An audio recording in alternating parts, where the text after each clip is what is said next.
നിങ്ങൾ എന്തേലും വിഷമിച്ച് ഒരു പേപ്പറൊക്കെ ആയിരിക്കുന്നത്? ഇവിടെ ഞാന് ഒരു വർക്ക്ഷോപ്പ് ഇടാൻ വേണ്ടി പഞ്ചായത്തിൽ പോയതാണ്. വർക്ക്ഷോപ്പ് ഇട്ടെന്ന് പറഞ്ഞു കഴിഞ്ഞാൽ ഒരു ചെറിയ സ്ഥലം, ഫ്രണ്ട് സൈഡ് 12 അടി വീതിയേ ഉള്ളൂ, ഇങ്ങോട്ട് വാല് പോലെ 15 അടി നീളമുണ്ട്. പറഞ്ഞു മനസ്സിലായി? അപ്പൊ ഈ 12 അടി നീളത്തില് ഒരു 10 അടി വീതിയിലാണ് ഞാൻ ഷെഡ് അടിച്ചത്. ഇങ്ങോട്ട് 13 അടി നീളം. അപ്പോഴേ എമാർ അവിടെ ചെന്ന് ഈ പെർമിഷന് വേണ്ടി ചെന്നപ്പോ പറയാണ് പെർമിഷൻ ഒന്നും തരത്തില്ല. അവിടെ വന്ന് നോക്കിയപ്പോഴത്തേക്ക് കണ്ടതെന്ന് പറഞ്ഞാൽ താന്നിരിക്കും എന്ന് പറഞ്ഞാൽ 9 അടി ഹൈറ്റ് ഉള്ളത്. അവർക്ക് ഈ സൈഡിൽ 12 അടി ഹൈറ്റ് കൊടുത്തത്. ഈ 12 അടി ഹൈറ്റില് 10 അടി വീതിയിൽ 12 അടി ഹൈറ്റ് കൊടുത്തു കഴിഞ്ഞാൽ ഈ മഴവെള്ളം മൊത്തം ചൂളി അടിച്ച് അകത്ത് വീഴും. അതുപോലെ സൈഡിൽ നിന്ന് വെയിൽ മൊത്തം അകത്ത് വരും. ഇതെന്താന്നറിയത്? അവിടെ കുറെ ഊളന്മാര് ഈ തുണ്ട് വെച്ച് എഴുതി പിന്നാൻ പറഞ്ഞ് കൂടെ റിക്രൂട്ട്മെന്റ് ചെയ്ത് വന്നിരിപ്പുണ്ട്. ഇവനൊക്കെ ഇത് ആരുടെ ഇവനെയൊക്കെ പിടിച്ചിട്ടായിരിക്കും? വല്ല വിവരം ഉണ്ടാകും? വല്ല വിവരം ഉണ്ടോ? എന്തടേ അതങ്ങനെ? അതെന്തൊരു നിയമം അതൊക്കെ? അതൊക്കെയാണ് ഇവിടുത്തെ നിയമം. കുറെ വലിച്ച നിയമങ്ങളുണ്ട്. ഒരു പുല്ലും പുണ്ണാക്കും അറിയാൻ വയ്യാത്ത കുറെ അവന്മാർ അവിടെ കയറിയിരിപ്പുണ്ട്, എഞ്ചിനീയർമാരും എന്നൊക്കെ പറഞ്ഞിട്ട്.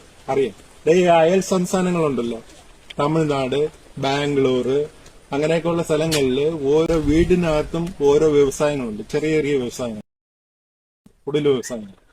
ഇവിടെ ഒരു പുല്ലും ചെയ്യാൻ നമുക്കില്ല. ഒരു തയ്യൽ മെഷീൻ മേടിച്ചുകൊണ്ട് വീട്ടിനകത്ത് വെച്ചാൽ അവന്മാര് കണ്ടു കഴിഞ്ഞാൽ പറയും ഇത് ശരിയാവില്ല. ഇവിടെ അരാജകത്വം ഉണ്ടാക്കുക എന്ന് പറഞ്ഞാൽ ജനങ്ങളെ പട്ടിക്കിട്ട് കൊല്ലുക, അതാണ് ഇവരെയൊക്കെ ഉദ്ദേശം. നിനക്കറിയാം, കുറെ നാളിന് മുമ്പ് ഗൾഫിൽ നിന്ന് ഒരു പാവപ്പെട്ടവൻ വന്നിട്ട് ഒരു വർക്ക്ഷോപ്പ് കൊടുക്കും. അവന് ഇതേപോലെ പരിപാടി ചെയ്തിട്ട് അവിടെ നിന്നവൻ പറയാൻ അത് ശരിയാവില്ല. പാവപ്പെട്ടവന്റെ കയ്യിൽ ഇരുന്ന പൈസയും പോയി, അവൻ അങ്ങനെ പോയി അറിയാം. എന്തോന്നല്ലേ ഇവിടെ കാണിക്കുന്നത്? മനുഷ്യർക്ക് ജീവിക്കും കുറെ വരിച്ച നിയമങ്ങളും. അല്ല കേരളം ഇങ്ങനെ മോഷണവും പിടിച്ചു പറയും, കഞ്ചാവ് കച്ചവടവും മറ്റേ ഫുഡ് ആൾക്കാർ ഡെയിലി ഇങ്ങനെ പിടിക്കുകയും. കാര്യം എന്ന് പറഞ്ഞാൽ ജീവിക്കാൻ വേറെ മാർഗമില്ല. എങ്ങനെ ജീവിക്കുന്നത്? എന്തെങ്കിലും ചെയ്യുമ്പോ ഇതുപോലുള്ള ഓരോരോ വകുപ്പും കൊണ്ടുവരുമാര്. അല്ലെങ്കിൽ 5 പൈസക്ക് വിവരം ഉണ്ടെങ്കിൽ പറയൂടെ, ഈ ഫ്രണ്ടേജ് 10 അടിയുള്ള ഇവിടെ 12 അടി ഹൈറ്റില് തൂണ് കൊടുക്കണമെന്ന്, തൂണ് കൊടുത്തിട്ട് 8 അടിക്കണമെന്ന് 5 പൈസക്ക് വിവരം ഉണ്ടെങ്കിൽ അവൻ പറയും. നീ ആലോചിച്ച് അത് നിങ്ങൾ പറഞ്ഞത് കണക്ക് ഈ ഇത് ഇത് പൊളിക്കേണ്ടി വരില്ലേ? ഇത് പൊളിച്ചു കഴിഞ്ഞാൽ നിങ്ങളെ പൈസ 2-3 ലക്ഷം രൂപ പോവില്ലേ? പോയി കഴിഞ്ഞാൽ പിന്നെ ഇത് പെർമിഷൻ പൊളിക്കാതെ അവർ പെർമിഷൻ തരത്തില്ലേ? ഘട്ടം പെർമിഷൻ.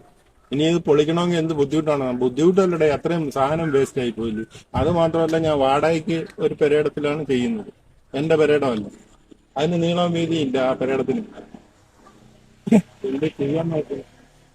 ഇനിയും ഞാൻ തിരിച്ച് ഗൾഫിൽ തന്നെ പോകേണ്ടി വരുമെന്നാണ് എനിക്ക് തോന്നുന്നത്. ഇവിടെ ജീവിക്കാൻ വേറെ നിവർത്തിയില്ല. അല്ലെങ്കിൽ പിന്നെ ഈ പറയുന്ന കണക്ക് വല്ല കള്ള് കച്ചവടോ എന്തെങ്കിലുമൊക്കെ തുടങ്ങും. അങ്ങനെയുള്ള മനസ്സില്ലാത്തത് കൊണ്ടാണ് എന്തെങ്കിലും ചെയ്ത് ജീവിക്കാന്ന് വിചാരിച്ചത്. ഈ കേരളത്തിലെ ഒരുപാട് കോമഡി നിയമങ്ങളുണ്ട്, എല്ലാം കോമഡിയാണ്. മനുഷ്യന് യാതൊരു ഉപയോഗമില്ലാത്ത കോമഡിയാണ് ഇവിടുത്തെ നിയമങ്ങളെന്ന് പറയുന്നത്. കള്ള് കച്ചവടം എല്ലായിടത്തും ചെയ്യുക, അത് വാങ്ങിച്ചുകൊണ്ട് വന്ന് കുടിച്ചുകൂടാ. അതേപോലെ ഈ ഇപ്പൊ നിങ്ങൾ പറഞ്ഞ കണക്ക് നിയമം 10 അടി ഉള്ളതിന് 12 അടി ആകാശം മുട്ട പൊക്കത്തിനുള്ള ഇതൊക്കെ എന്നൊക്കെ പറഞ്ഞു കഴിഞ്ഞാൽ ഈ നാട് ഈ നിയമങ്ങൾ കാരണം നശിച്ച്. ഇപ്പൊ ഇനി ഈ കഞ്ചാവ് കച്ചവടവും ഈ MDMA കച്ചവടവും ഇതൊക്കെ ഇവിടെ നടക്കൂല, അല്ലാതെ മാന്യമായിട്ടൊന്നും ജീവിക്കുക നടക്കൂല. നിങ്ങൾ കയറി പോണേണ് നല്ലത്. ഇതേപോലെ ചില നിയമങ്ങളെ നിനക്കറിയാം. കഴിഞ്ഞ ദിവസം ഒരുത്തൻ അവിടെ നിന്ന് ചോറും മേടിച്ചില്ല കവറുണ്ടല്ലോ, അതിൽ വന്നപ്പോഴത്തേക്ക് പിടിച്ചെടുത്ത് തിങ്ങുവാണ് പെറ്റി. എവനൊക്കെ ഈ കവർ ഉണ്ടാക്കാം, കടകളിൽ കൊണ്ടുവന്ന് സെയിൽ ചെയ്യാം, അതൊക്കെ പൊട്ടും. ഇവിടെ സിറിഞ്ച്, ഇഞ്ചക്ഷൻ ചെയ്യുന്ന സിറിഞ്ച്, അത് പ്ലാസ്റ്റിക്. ട്രിപ്പ് കൊടുക്കുന്ന കുപ്പി, അത് പ്ലാസ്റ്റിക്. എന്ന് വേണ്ട ഇവിടെ ഉള്ള എല്ലാ സാധനവും പ്ലാസ്റ്റിക്. മരുന്ന് വരുന്ന ആ മരുന്ന് ഗുളികയൊക്കെ വരുന്ന സാധനങ്ങളുണ്ടല്ലോ, കുപ്പികള്, ആ സ്ട്രിപ്പ്, ഗുളികയുടെ സ്ട്രിപ്പ് കണ്ടിട്ടുണ്ടോ? അതൊരു കോട്ടിങ് മാത്രമേ ഉള്ളൂ, അലൂമിനിയം. അതിങ്ങനെ വിരിച്ചു നോക്കിയാൽ അതും പ്ലാസ്റ്റിക്. അതിനൊന്നും ഒരു കുഴപ്പമില്ല. ഒരുത്ത ഒരു പ്ലാസ്റ്റിക്കും മേടിച്ച് ചോറും മേടിച്ചോണ്ട് പോകുന്നു പെറ്റി. എന്തൊന്നടേ ഇതൊക്കെ പുളിത്തിയ കുറെ നിയമങ്ങൾ. ഇതൊക്കെയാണോ നിയമം? ഇങ്ങനെ പോയി കഴിഞ്ഞാലേ എന്റെ പൊന്നു മോനെ, ഞാൻ ഒന്നും പറയുന്നില്ല വേറെ. ഇനിയിപ്പം പോയി കഴിഞ്ഞാണ്ടല്ല ജനങ്ങളവിടെ അറിഞ്ഞു കൂറും വരെ കുറച്ചുകൂടെ കഴിയും.